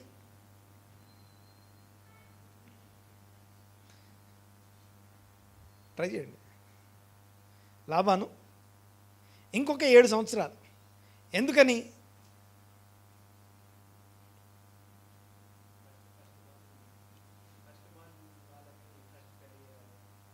అవును, అది రీజన్. ఓకే, ఫస్ట్ బాన్ వాళ్ళకి ఫస్ట్ పెళ్లి చేయాలి, నెక్స్ట్ రోజే పెళ్లి చేయొచ్చు కదా. అట్లా కాకుండా 7 సంవత్సరాలు కూలీ చేయమని ఎందుకు అడుగుతున్నాడు? ఇంకొక 7 సంవత్సరాలు చేయమని ఎందుకు అడుగుతున్నాడు? చెప్పాలి. యాకోబు ఉన్నాడు కాబట్టి యాకోబును బట్టి లాబాను దీవించబడుతున్నాడు. యాకోబు యొక్క బ్లెస్సింగ్ని లాబాను అనుభవిస్తున్నాడు. ఆ బ్లెస్సింగ్ పోగొట్టుకోవడం ఇష్టం లేదు. ఓకే, తన స్వార్థం కోసం పెట్టుకుంటున్నాడు. బట్ అయినా సరే చూడండి ఒకసారి ఇంకోటి. ఇదే యాకోబు నెక్స్ట్ ఏమంటారు శాలరీ విషయంలో, అంటే కన్వర్షన్ ఎంత జరిగిందో చెప్తున్నాను. మెజర్ ఫర్ మెజర్ తీసుకున్నాడు ఈయన. ఏ కొలత కొలుస్తామో అదే కొలత తీసుకున్నాడు ఆయన. ఓకే, ఎలా రీప్లేస్ చేస్తారో అలాగే రీప్లేస్ అయింది ఆయనకి. సో కొలతకి కొలత, ఏ కొలత కొలిస్తే అదే కొలత కొలబడుతుంది కదా మనకి. సరే, మెజర్ ఫర్ మెజర్ అనేది పనిష్మెంట్ కాదు, శాపం కాదు, అదంతే. అది దేవుడు ఇచ్చింది తీసుకోవాలంతే. దాని తర్వాత పాయింట్ ఏంటంటే, నేను చెప్పాలంటుంది ఏంటంటే, ఆ తర్వాత తన కన్వర్షన్ని మాట్లాడుతున్నాను నేను. తను ఎంతగా మారిపోయాడో చెప్పడం కోసం తన శాలరీ గురించి వచ్చింది. ఇక దాదాపుగా 7 సంవత్సరాలు 14 సంవత్సరాలు అయిపోయింది. నాకు పిల్లలు పుట్టారు. ఇప్పుడు నాకు సంపాదన కావాలి. ఇదిగో నాకు ఎన్ని రోజులు వేసినా నాకు శాలరీ ఏం తీసుకోకుండా ఫ్రీగా పనిచేశాను ఎన్ని రోజులు, ఇప్పుడు నాకు శాలరీ కావాలని అడుగుతున్నాడు. సో మొత్తానికి ఇక దాన్ని ఏమంటాం, శాలరీకి సంబంధించినటువంటి డిస్కషన్ జరుగుతుంది. ఆ డిస్కషన్లో ఒక తేల్చిన విషయం ఏంటంటే, ఆ మంద మొత్తం చూసుకొని అందులో మచ్చలు పొడలు చారలు ఇవి ఉంటే పక్కకనేసి, ప్లెయిన్గా ఉన్నవన్నీ ఒక పక్కకనేసి, ఓకే అందరికి అర్థమవుతుంది కదా. మచ్చలు పొడలు చారలు కలిగినటువంటి అవన్నీ ఒక పక్కకి, ప్లెయిన్గా ఉన్నవన్నీ ఇంకో పక్కకనేసి ఏమంటాడంటే, లాబాను కుమారులకి ఇవన్నీ తీసుకెళ్ళిపోండి అని చెప్పి, ఇదిగో వీటిలల్లో ఇప్పుడు నీకు కనుక మచ్చలు పొడలు చారలు కలిగినవి పుట్టే అనుకో, అవి నీకే అంటాడు. అవి నీకే అన్నాడు కదా. చూడండి ఒకసారి ఆ మాట అన్నప్పుడు మనకేమనిపిస్తుంది అంటే, ఏది ప్లెయిన్ వాటిని తీసుకొని మచ్చలు పొడలు చారలు ఎలా వస్తాయి? ప్లెయిన్ వాటి నుంచి రావుగా. సో ఈ మచ్చలు పొడలు కలిగిన వాటి అన్నింటినీ వేరే దగ్గర తీసుకెళ్ళిపోయారు. 3 దినముల దూరం తీసుకుపోయారట. ఎన్ని రోజులు అంటే, అవి ఇక్కడికి రావాలంటే 3 days జర్నీ చేయాలి. సో ఇవి చూడండి ఒకసారి. వీటి మధ్యలో ఈయన ఏం చేశాడంటే, మళ్ళీ దానికోసం ఏదో టెక్నిక్ వాడినట్టుగా మనం చదువుతాం, బైబిల్ చదివినప్పుడు అర్థమైపోతుంది. అయ్యో వాటిని కట్ చేసి నీళ్ళలో కనబడేటట్టు పెట్టాడు. కనబడేటట్టు పెట్టి ఏదో టెక్నిక్ వాడాడని అర్థమవుద్ది మనకి. సరే మొత్తానికి అవి నీళ్లు తాగేటప్పుడు, అవి చూలు కట్టినప్పుడు, నీళ్ళు తాగడానికి వచ్చినప్పుడు వాటిలో కొన్ని పెట్టాడు. పెట్టినప్పుడు ఆ మచ్చలు పొడలు వాటి మీద ఉన్నట్టుగా అవి కనపడ్డాయి. కనపడ్డప్పుడు అవి నెక్స్ట్ వాటిని మచ్చలు పొడలు చారలు కలిగినవి పుట్టేవి. పుట్టగానే ఇదేంటిది, అవి పుట్టకూడదు కదా, ఎలా పుట్టాయి అని చెప్పి లాబాను 10 సార్లు శాలరీ మార్చాడట. ఎన్నిసార్లు? 10 times. ఫస్ట్ ఇవి అంటాడు, లేదు లేదు లేదు తుచ్, మళ్ళీ ఇది, మళ్ళీ ఇంకోసారి పోయిన తర్వాత ఇది కాదు ఇది అంటాడు. అట్లా 10 సార్లు శాలరీ మార్చాడు. ఇప్పుడు టెక్నిక్ వాడాను అని చెప్పాలి కదా. కానీ ఆయన ఏం చెప్తాడు తెలుసా? నా టెక్నిక్ వల్ల, నా తెలివి వల్ల, నా జ్ఞానం వల్ల ఇలాగ నేను ఆస్తి సంపాదించుకోవాలని చెప్పలేదు. దేవుని సహాయం వల్ల ఇవన్నీ పొందుకున్నాను అంటాడు. ప్రయారిటీ. ఓకే, 3 పదాలు చెప్పండి ఒకసారి. Focus, priority, contentment. ఈ 3 విషయంలో ఎంత మారాడో చెప్పడం కోసం ఈ మాట చెప్తున్నాను. అంటే నేనేదో అంటే మన తెలివితోని, మన జ్ఞానంతోని, ఇదిగో నేను చాలా నేర్చుకున్నాను, చాలా చదివాను, నేను చాలా చేశాను, నేను చాలా కష్టపడ్డాను, చెమట కార్చాను, ఇంత తిరిగాను, ఇంత మేలుకున్నాను, ఎన్నన్నా చెప్పొచ్చు కాక. అవన్నీ కాకుండా, అవన్నీ దేవుడు నీకు ఇచ్చిన దాన్ని శక్తి వంచన లేకుండా చేయమని వాక్యం చెప్తుంది. బట్ చెప్పేటప్పుడు మాత్రం ఏం చెప్పాలంటే దేవుని కృప వలన నేను దీన్ని చేయగలిగానని చెప్పాలి. అది చెప్తున్నాడు యాకోబు, దాన్ని ప్రాక్టీస్ చేస్తున్నాడు యాకోబు తన భార్యలతో పిల్లలతో మాట్లాడేటప్పుడు ఆయన అంటాడు, ఇదిగో నీవు మా శాలరీని ఎన్నిసార్లు మార్చావు కదా, అయినా కూడా దేవుడు తోడై ఉన్నాడు కనుక ఇదిగో నాకు తక్కువ కానీ లేదంటాడు. ఎవ్రీ టైం ఆయన ఎంత నష్టం చేసినా లాభాను ఒక్కసారి కాదు ఎన్నిసార్లు చీట్ చేయాలని ట్రై చేసినా యాకోబుదే పై చేయి అవుతుంది. బికాస్ దేవుడు యాకోబుకు తోడై ఉన్నాడు. ఆమేన్. అర్థమవుతుందని మాట్లాడి చూడండి ఒకసారి. అంటే కన్వర్షన్ యొక్క అంటే అలాంటి డిఫెక్టివ్ పర్సనాలిటీస్ అన్నీ, డిఫెక్టివ్ ఫ్యామిలీని దేవుడు ఆ చెదిరిపోయి నిషేధించబడినటువంటి రాళ్ళుగా కనపడుతున్నటువంటి ఆ రాళ్ళన్నీ కలిసి ఒక్క రాయిగా మారి, విడదీయలేనటువంటి ఒక్క రాయిగా మారి అలాంటి రాయిని పైకి లేవనెత్తి దాని మీద నూనె పోసాడు యాకోబు. ఆ నూనెని ఆ రాయి ఏదైతే ఉందో దాన్ని మొదటిది పరిశోధించబడిన రాయి, బహుస్థిరమైన రాయి, పరిశోధించబడిన రాయి, బహుస్థిరమైన రాయి, అదే అసలైన రాయి, దేవునికి అమూల్యమైనటువంటి రాయి. సో ఆ ఫ్యామిలీలో ఉన్నటువంటి జలస్ కావచ్చు, అసూయ కావచ్చు, ద్వేషం కావచ్చు, లేకపోతే ఒకరి మీద ఒకరికి నిందలేసుకోవడం కావచ్చు, గొడవపడడం కావచ్చు, ఇవన్నీ అందరి ఫ్యామిలీస్లో ఉండే విషయాలే. కానీ పర్ఫెక్ట్ ఫ్యామిలీస్ గురించి వాక్యం మాట్లాడలేదు. ఆ యొక్క డిఫెక్టివ్స్ ఉన్నటువంటి ఆ యొక్క డిఫెక్టివ్ పర్సనాలిటీస్ అన్నిటినీ కలిపి ఒక్కటిగా మార్చి క్రీస్తు శిరస్సుగా మారుతున్నాడు. దాన్ని సంఘము this is the house of God, Bethel అని పిలుస్తాడు. ఆమేన్. దేవునికి స్తోత్రం. గమనించండి ఒకసారి, చివరిగా చదవండి ఒకసారి ఆ మాట. యెషయా గ్రంథం 28:16 చదువుతూ ఉన్నాం. బహుస్థిరమైన రాయి, మొదటిది పరిశోధించబడిన రాయి, అమూల్యమైనది, చాలా ప్రైషియస్ స్టోన్ అది. తర్వాత బహుస్థిరమైన పునాది రాయి,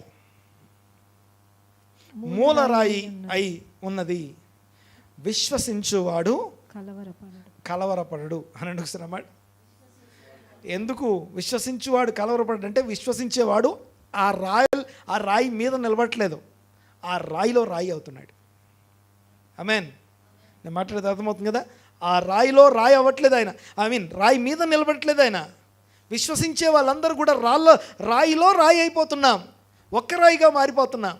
సో అదే విషయాన్ని ఇక్కడ మనం మాట్లాడుకుంటున్నాం. పేతురుపత్రిక వెళ్దాం ఒకసారి. మొదటి పేతురుపత్రిక 2వ అధ్యాయం, ఇప్పుడు 4వ వచనం చదువుదాం ఒకసారి. దీన్ని ఒక్కసారి జ్ఞాపకం చేసి ముగిస్తాను. 2వ పేతురుపత్రిక 2వ అధ్యాయం 4వ వచనం.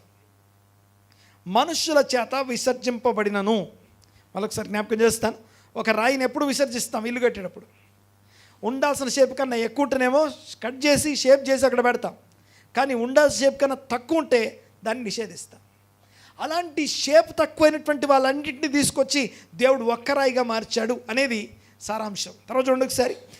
మనుషుల చేత విసర్జింపబడినను దేవుని దృష్టికి ఏర్పరచబడినది అమూల్యమును అయిన సజీవమైన రాయియగు ప్రభువునొద్దకు వచ్చిన వారై యేసుక్రీస్తు ద్వారా దేవునికి అనుకూలము లగు ఆత్మ సంబంధమైన బలులర్పించుటకు పరిశుద్ధ యాజకులుగా ఉండునట్లు మీరును సజీవమైన రాళ్ళవలే ఉండి ఆత్మ సంబంధమైన మందిరముగా కట్టబడుచున్నారు. ఎలా అనగా ఇదిగో యెషయా గ్రంథంలో మాట మళ్ళీ చెప్తాను. ఆదికాండము 28:18 నిలబెట్టిన రాయి గురించి యెషయా గ్రంథం 28:16 రాస్తుంది. అదే యెషయా గ్రంథం 28:16 రాసినటువంటి వచనం పేతురుపత్రిక 2వ అధ్యాయం 6వ వచనంలో చూస్తాను. ఇదిగో నేను ముఖ్యమును ఏర్పరచబడినది అమూల్యమునగు మూలరాతిని సియోన్లో స్థాపించున్నాను. ఆయన యందు విశ్వాసం ఉంచువాడు ఏ మాత్రము సిగ్గుపడడు, లేదా అక్కడేమనుంది విశ్వసించువాడు కలవరపడు, ఇక్కడేమన్నది విశ్వసించువాడు సిగ్గుపడు. అల్టిమేట్లీ ఆ విశ్వసించేవాడు చదిరిపోడు, తొలగిపోడు, అందులో ఒక పార్ట్ అయి ఉంటాడు. మనమందరము క్రీస్తు యేసు అనే శరీరానికి అంటగట్టబడిన ఆయన వస్త్రాన్ని కాదు మనం, ఆయన షూ కాదు మనం, ఆయన తల మీద పెట్టుకునే కిరీటం కాదు, ఆయన చేతికి ఉండే ఏదో వస్త్రం కాదు, కానీ ఆయన శరీరంలోని అవయవాలై ఉన్నాము. అవయవాల్ని వీ కెనాట్ సపరేట్ చేయలేము, మనం సపరేట్ చేయలేము, నిన్ను ఏది కూడా సపరేట్ చేయలేదు అని చెప్తున్నాడు. చూడండి ఒకసారి ఇక్కడ. అందుకనే మనము సిగ్గుపడనక్కర్లేదు లేదా కలవరపడము అని చెప్తూ అనుమాట లేఖనమందు వ్రాయబడి ఉన్నది. విశ్వసించుచున్న మీకు ఆయన అమూల్యమైన వాడు, విశ్వసింపని వారికైతే ఇల్లు కట్టువారు ఏ రాతిని నిషేధించిరో అదే మూలకు తలరాయి ఆయను. మళ్ళీ ఈ రాయి తలరాయి, మూలరాయి స్థిరమైనది అన్నీ బాగున్నాయి, కానీ కొంతమందికి మాత్రం ఇది ఇంకో రకంగా మారుతుంది. తర్వాత వచ్చింది చదవండి ఒకసారి.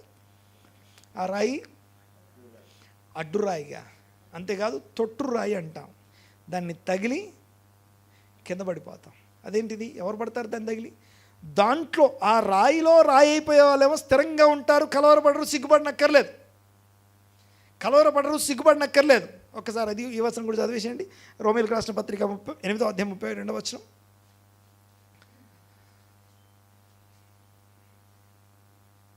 ఇట్లుండగా ఏమందుము, దేవుడు మన పక్షమున ఉండగా మనకు విరోధి ఎవడు? తన సొంత కుమారుని అనుగ్రహించుటకు వెనుక తీయక మనందరి కొరకు ఆయన అప్పగించిన వాడు.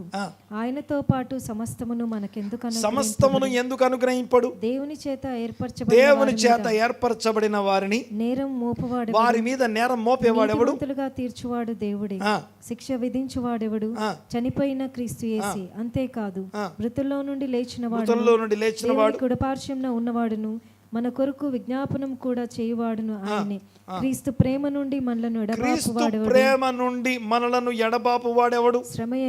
శ్రమ ఎడబాపలేదు, బాధ ఎడబాపలేదు, హింస ఎడబాపలేదు, కరువు ఎడబాపలేదు, వస్త్రహీనత ఎడబాపలేదు, ఉపద్రవాలు ఎడబాపలేదు, ఖడ్గము ఎడబాపలేదు. ఇందును గూర్చి వ్రాయబడినదేమనగా, నిన్ను బట్టి దినమల్లా మేము వధింపబడిన వారము, వదకు సిద్ధమైన ఎంచబడిన వారు. అయినను మమ్మల్ని ప్రేమించిన వాని ద్వారా మనం వీటన్నిటిలో అత్యధికమైన విజయం పొందుతున్నాం. తర్వాత మరణము, జీవము, దేవదూతలు, ప్రధానులు, ఉన్నవి, రాబోవునవి, అధికారులు, ఎత్తు, లోతు, సృష్టింపబడిన ఏదైనను మన ప్రభువైన క్రీస్తు యేసునందున్న దేవుని ప్రేమ నుండి మనలను ఎడబాపనేవని రూఢిగా నమ్ముచున్నా. దాని నుంచి ఎవరు నిన్ను సపరేట్ చేయలేరు. సో రాయిలో రాయి అయి ఉన్నాం మనం. అయితే పాయింట్ ఏంటంటే, అలాంటి రాయిలో రాయి అయి ఉంటే బాగానే ఉంటుంది, కానీ ఆ రాయిలో రాయి అవ్వకుండా బయట ఉన్నాం అనుకోండి, ఈ రాయి మనకి సహాయపు రాయి కాదు, ఎబెనెజర్ కాదు. ఎబెనెజర్ అనండి ఒకసారి. ఎబెన్ అంటే రాయి, ఎజర్ అంటే సహాయం చేసే రాయి మనకి తొట్టు రాయిగా మారే అవకాశం ఉంది. ఎప్పుడైతే తొట్టురాయిగా మారుతుంది చూడండి ఒకసారి, కంటిన్యూ చేద్దాం ఒకసారి. పేతురుపత్రిక చదువుతా ఉన్నాం మనం. అయితే మూలకు తలరాయి ఆయను, 7వ వచనం ఆఖరి మాట, మరియు అది అడ్డురాయు అడ్డు బండయు ఆయను. అయితే ఎవరికి అడ్డురాయి, ఎవరికి అడ్డుబండ? ఎవరు అందులో ఉండి స్థిరంగా ఉంటున్నారు? ఎవరు తొట్టిపడాల్సిన అవసరం లేదు, ఎవరు కలవరపడాల్సిన అవసరం లేదు, ఎవరు సిగ్గుపడాల్సిన అవసరం లేదు అంటే, ఆ రాయిలో రాయి అయి ఉన్న వారేమో కలవరపడాల్సిన అవసరం లేదు. సంఘంలో, దేవుని శరీరంలో ఒక అవయవమై ఉన్నవారు బయటికి అంటే తొట్టుపడాల్సిన అవసరం లేదు, కలవరపడాల్సిన అవసరం లేదు. కానీ వాళ్ళకి మధ్య తేడా తీసుకొచ్చేది ఎవరు తెలుసా? కట్టువారు కాదు. ఆ తొట్టుపడే వాళ్ళకి, కలవరపడని వారికి మధ్య తేడా తీసుకొచ్చే ఒకే ఒక విషయం ఏంటో తెలుసా? కామన్ పాయింట్, వాక్యం. ఇక్కడనేమో వాక్యానికి విధేయులై అందులోకి కన్వర్ట్ అయిపోతున్నారు. యాకోబు లాంటి డిఫెక్టివ్ ఫ్యామిలీ దేవుని రాజ్య పునాదిగా మారింది కదా.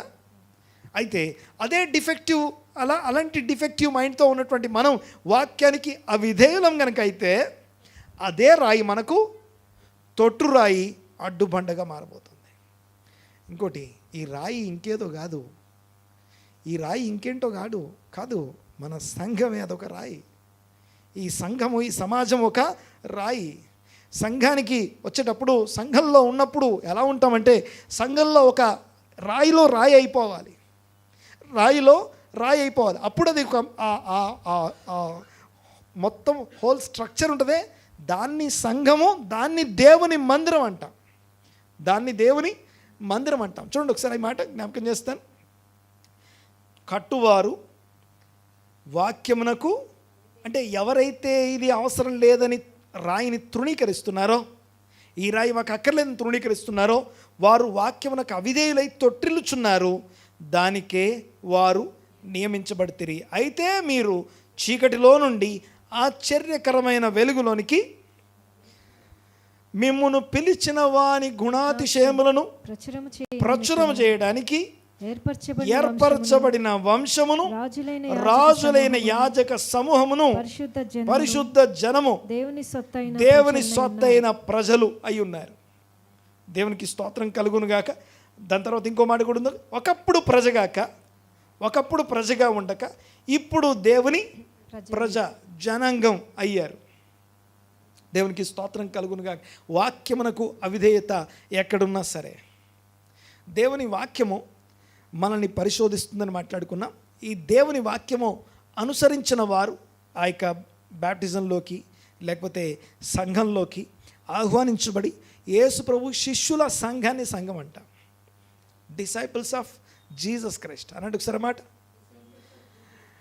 Disciples of Jesus Christ. యేసు ప్రభు శిష్యులు సంఘం అవుతారు తప్ప జస్ట్ అలా ఇలా ఏమంటామంటే ఎక్కువ కాంటాక్ట్ లేకుండా ఉండకూడదు. సో ద బెటర్ వే ఏంటంటే, సో ఏదేదో భయపడ్డానికో ఇబ్బంది పెట్టడానికో కాదు, కానీ ఇశ్రాయేల్ అరణ్యంలో ఉన్నప్పుడు అరణ్యంలో ఉన్న సంఘము అని పిలువబడ్డారు వాళ్ళు. అరణ్యంలో ఉన్న దేవుని సంఘము అంటారు వాళ్ళు. ఆ సంఘము అరణ్యంలో ఉన్నప్పటికీ వారి మీద ఎలాంటి ఎండ రాకుండా ఒక చల్లని మేఘం వాళ్ళ మీద ఉంది.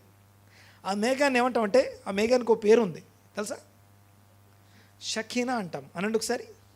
ఓకే, షఖాన్ అనే మాటకి ప్రజెన్స్ అని అర్థం. ఓకే, షఖాన్ అంటే ప్రజెన్స్, షకీనా అంటే అర్థం ఏంటంటే the very presence of God. దేవుడే వాళ్ళతో ఉన్నట్టు ఆ మేఘం ఉందంటే. ఆ మేఘాన్ని ఇశ్రాయేలు భాషలో మాట్లాడితే ప్రేయర్ షాల్ కింద మాట్లాడతారు. Prayer shawl. Okay, prayer shawl యొక్క ఉద్దేశం ఏంటంటే ఆ షాల్కి 4 వైపులా 4 కుచ్చులు ఉంటాయి. ఓకే, యాక్చువల్గా షాల్ కోసం కుచ్చులు కాదు, అక్కడ కుచ్చుల కోసం షాల్. అర్థమవుతుంది కదా. చూడండి ఒకసారి, మీకు ఇశ్రాయేలు సమాజ మందిరాలు మీరు గమనిస్తే ప్రతి సబ్బాత్ రోజున పిల్లల్ని ముందుకు పిలుస్తారు. అంటే 13 years లోపు ఉన్న వాళ్ళు ముందుకు వస్తారు. వాళ్ళందరికీ పైన ఒకరు ఏమంటారంటే సంఘంలో ఉన్న పెద్దలు ఆ యొక్క షాల్ అందరూ పట్టుకుంటే దాని కింద వాళ్ళు వస్తే వాళ్ళ కోసం సంఘం అంతా కలిసి వాళ్ళ కోసం ఆశీర్వదించి ప్రార్థన చేస్తారు. ఎందుకు వాళ్ళ కోసం చేయాలంటే మిగిలిన వాళ్ళందరికీ ఇండివిజువల్ ప్రేయర్ షాల్స్ ఉంటాయి. 13 ఏళ్ళకి ఒక మనిషికి ప్రేయర్ షాల్ ఇవ్వబడుతుంది. Prayer shawl is nothing but షకీనా అనమాట. తర్వాత పెళ్ళి జరుగుద్ది కదా, మనం పెళ్ళి పందిరి అంటాంగా.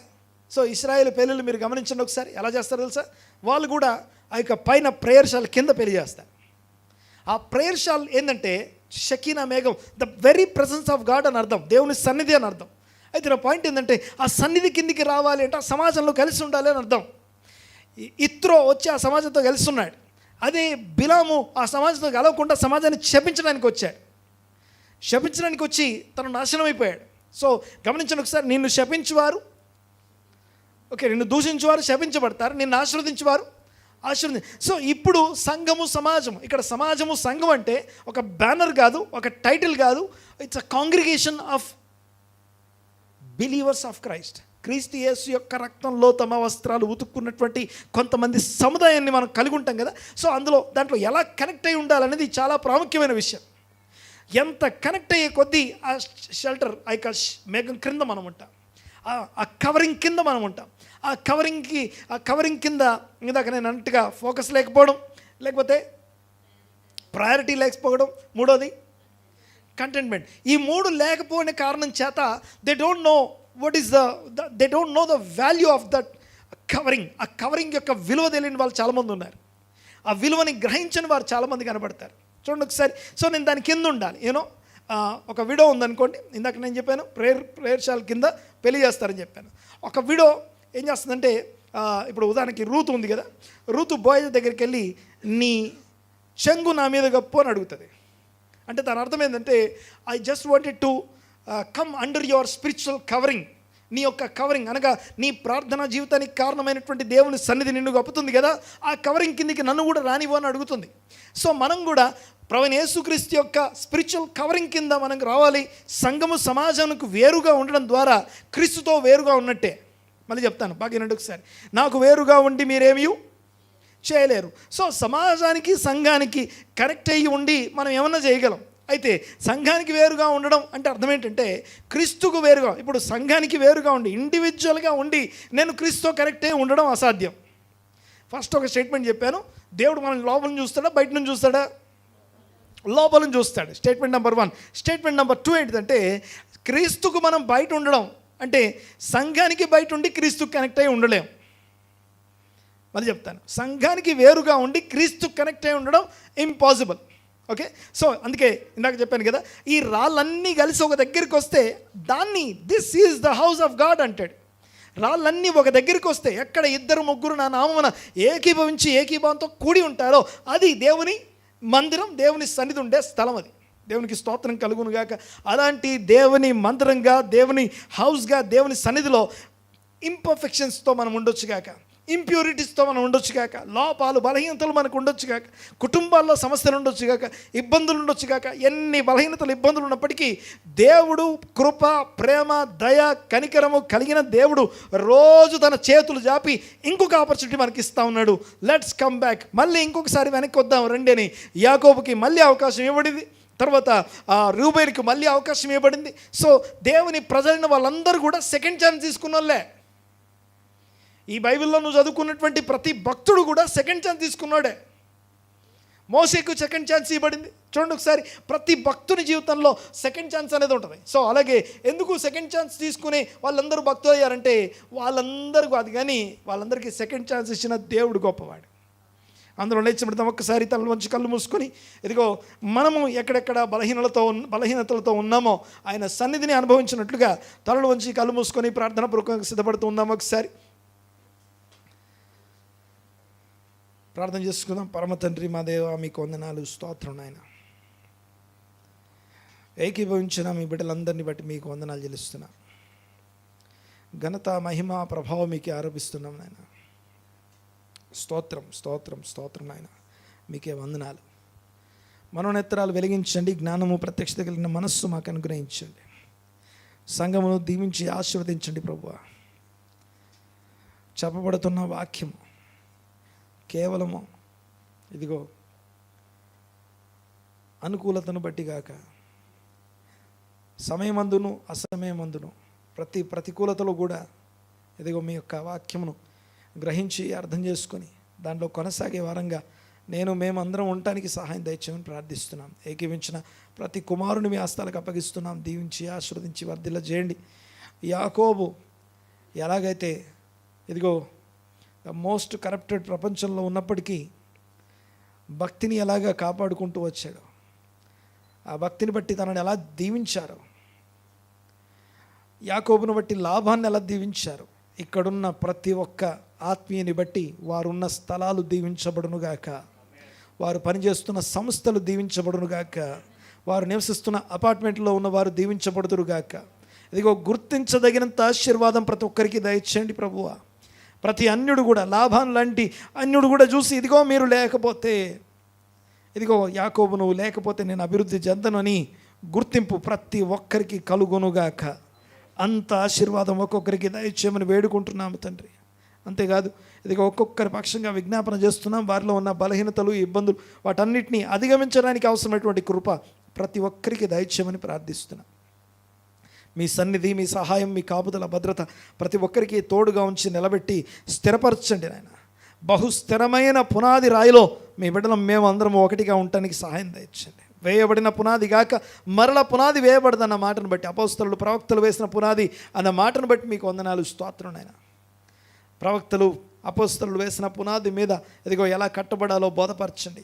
ఇదిగో మీ మహిమ గుణాతిశయములను ప్రచురించే రాజులని యాజక సమూహంగా ఇదివరకు ప్రజగాక ఇప్పుడు ప్రజ అయ్యామన్న మాటను బట్టి ఇదిగో ఇప్పుడు ఏ ప్రజలో మేము ప్రజ అయి ఉన్నామో, ఏ వేరుకు మేము అంటుకట్టబడి ఉన్నామో ఆ యొక్క వేరు యొక్క సారాన్ని గ్రహించి మీ గుణాతిశయాలు ప్రచురించే వారంగా ఉండటానికి సహాయం దయచేయండి.